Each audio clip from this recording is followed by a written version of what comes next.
Headline, inflation sa Pangasinan at tumaas. Para po sa detalye, pakinggan natin mula kay Idol Matthew Pacheco.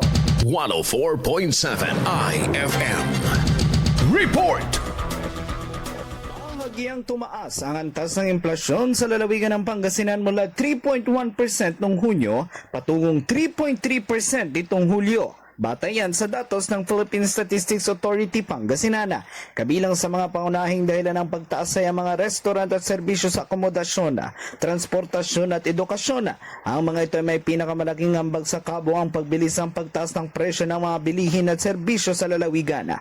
Tumaas din ang presyo ng kuryente, alak at tabako, pananamit at kasuotan, pati na rin ang mga kagamitan sa bahay at regular na pagmamantina. Ang mga pagtaas nito ay nagdadagdag sa kabuang pagtaas ng inflasyon sa rehiyon. Sa kabila nito, may ilang sektor na nakaranas ng pagbagal ng inflation. Kabilang rito ang pagkain, maging ng non-alcoholic na inumin, kalusugan, libangan at kultura, pati na rin ang mga serbisyong may kaugnayan sa personal na pangangalaga at iba pang produkto. Patuloy naman na minomonitor ng PSA ang galaw ng presyo sa lalawigan upang masigurong may sapat na datos para sa mga desisyong pang-ekonomiya. Mahalaga ang ganitong ulat upang matukoy umano ang mga sektor na kailangan bigyang pansin ng pamahalaan. Kasama mo mula rito sa IFM Digupan, ito si Idol Matthew Pacheco. Tatak IFM.